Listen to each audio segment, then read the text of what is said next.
Hola a todos, en esta oportunidad vamos a hablar acerca de la escala Braden, la escala que me permite identificar el riesgo que tiene mi paciente de hacer lesión a través de la medición de unos aspectos que son considerados factores de riesgo.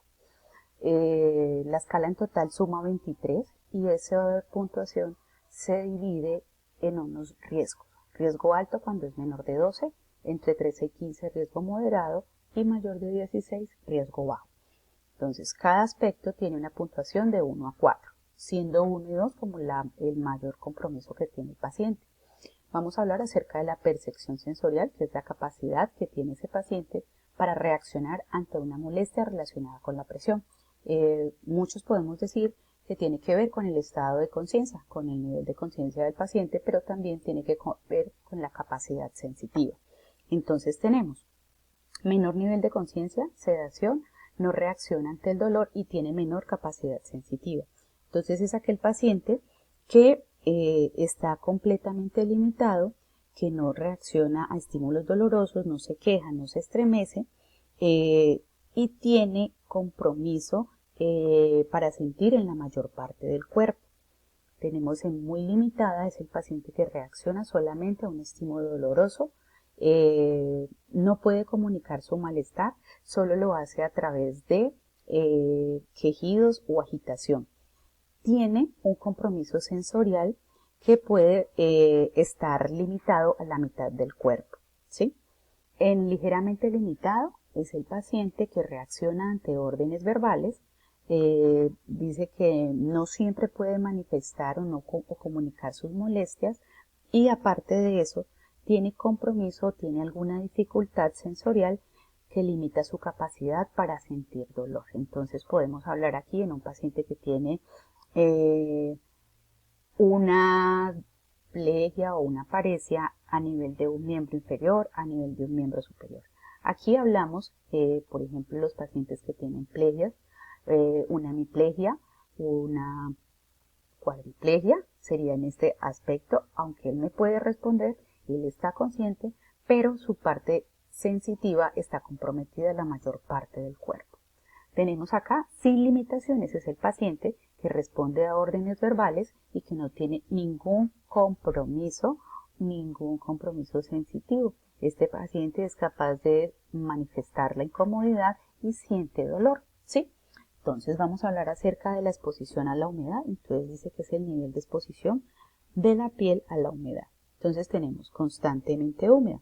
Este paciente, bueno, entonces aquí tenemos a este paciente que cada vez que se mueve o se gira hay humedad. Dice, la piel se encuentra constantemente expuesta a la humedad, ya sea por orina, sudoración, exudado, materia fecal, efluente de ostomías, moco, saliva, a menudo húmeda. La piel está a menudo, pero no siempre húmeda, ¿sí? La ropa de cama se ha de cambiar. Entonces, por ejemplo, si yo lo muevo 3 veces y cada vez que lo muevo debo cambiarlo. Aquí en esas 3 veces yo solamente debo cambiarlo 2 veces porque tiene 2 veces, ¿sí? Aquí dice se cambia al menos una vez, entonces está haciendo referencia a, supongamos, al turno. Entonces en nuestro turno es todo el día, entonces dentro de ese turno yo solamente tuve que hacerle el cambio 1 o 2 veces. Ocasionalmente húmeda, entonces se requiere aproximadamente un cambio una vez al día. La piel está ocasionalmente húmeda, requiriendo un cambio suplementario de ropa aproximadamente una vez. Entonces, raramente húmeda es el paciente que se hace su cambio de rutina. Entonces aquí muy claramente. Supongamos que yo lo bañé, lo organicé y el paciente en el transcurso de mi turno yo no tuve que hacerle ningún cambio de fuente de humedad, es decir, no le tuve que cambiar el pañal, no tenía una gasa húmeda, no tenía sudor, no le tuve que cambiar las sábanas. Aquí sí, aquí yo le hice el cambio rutinario, pero además de eso tuve que hacerle otro cambio adicional al paciente y aquí a este paciente además del adicional tuve que hacer otro cambio, ¿sí? Entonces aquí las goticas nos hacen como la explicación. Y en este, pues cada vez que yo lo moví, debo hacerle los cambios. Por ejemplo, ustedes se encuentran con un paciente que tiene una colostomía. La bolsa y la barrera están totalmente funcionales, el efluente cae a la bolsa. ¿Ustedes qué creerían?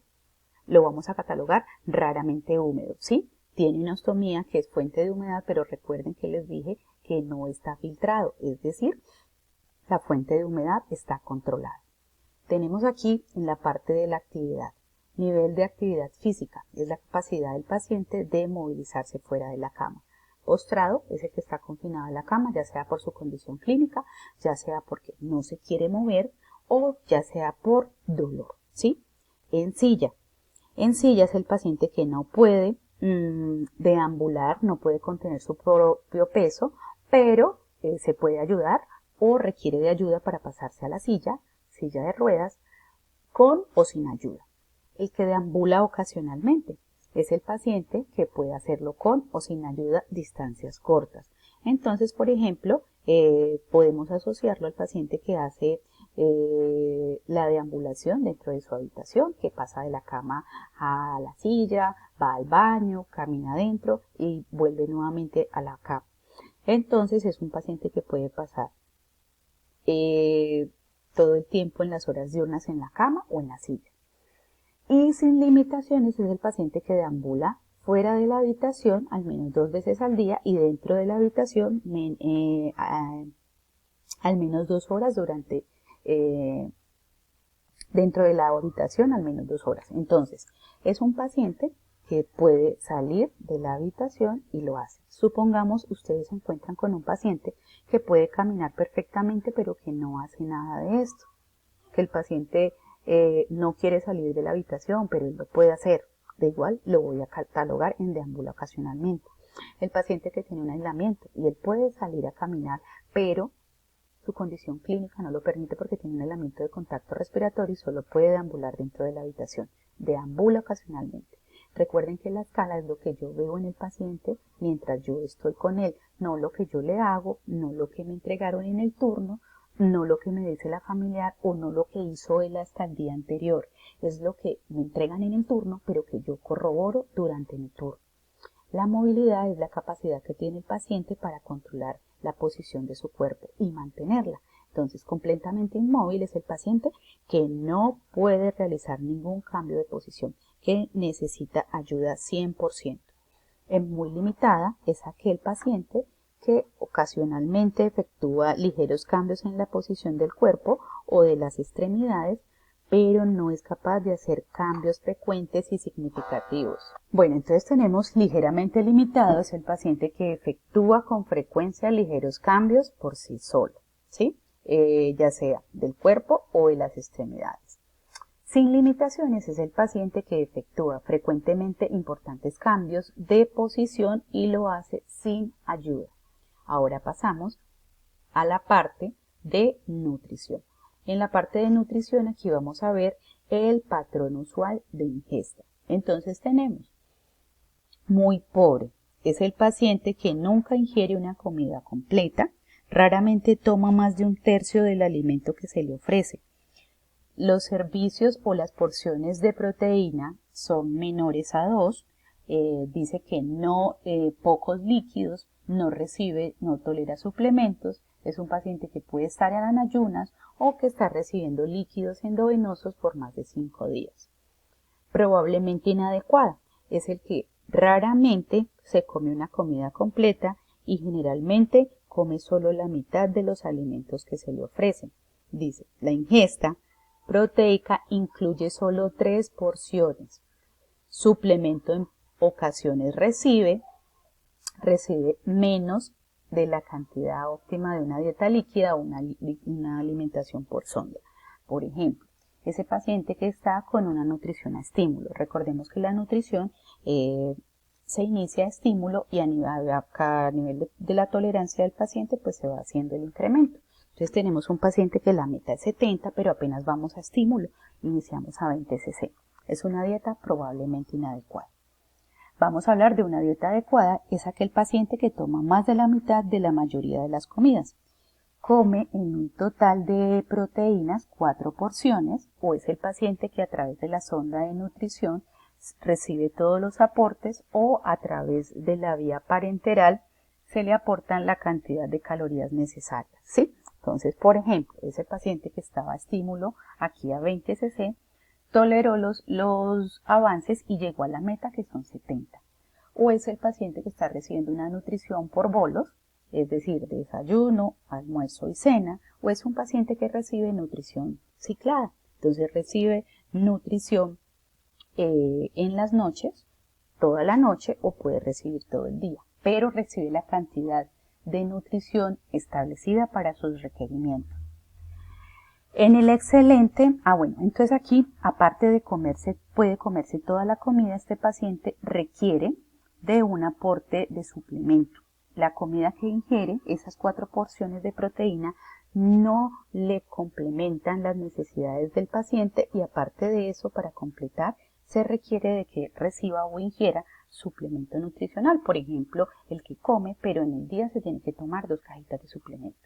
El excelente es el paciente que se come todos los alimentos y que con eso es suficiente para cumplir con sus necesidades alimenticias. Ingiere dentro de su ingesta más de 4 porciones de proteína, ocasionalmente come entre horas, es decir, los refrigerios, y este paciente no requiere suplemento. Si requiere suplemento es un paciente en nutrición adecuada. Y vamos a pasar al último aspecto, que es roce y peligro de lesiones, y aquí hablamos de el paciente con constante fricción. Dice, es el paciente que requiere de moderada a máxima asistencia para ser movido. Este paciente no se puede movilizar solo. Es el paciente en donde existe una espasticidad, hay contracturas o por el contrario puede haber una agitación que produce un roce constante. La fricción ocasional es el paciente que se mueve débilmente o requiere mínima asistencia, mantiene buena postura, pero este paciente en ocasiones puede resbalarse. Y no hay fricción, es el paciente que se mueve con total independencia en la cama y en la silla, mantiene una buena posición y si se desliza o si se desorganiza, es un paciente que puede reposicionarse. Entonces, esta es la escala. La idea es que con esta presentación ustedes tengan más claridad en sus componentes y puedan aplicarla con éxito en sus pacientes. Recuerden que es necesito de un pensamiento crítico y un juicio muy objetivo para hacer la medición. No lo que me dicen, no lo que me contaron, sino lo que me dicen, me contaron, más lo que yo encuentro y veo en el paciente, no lo que yo le hago. Muchas gracias.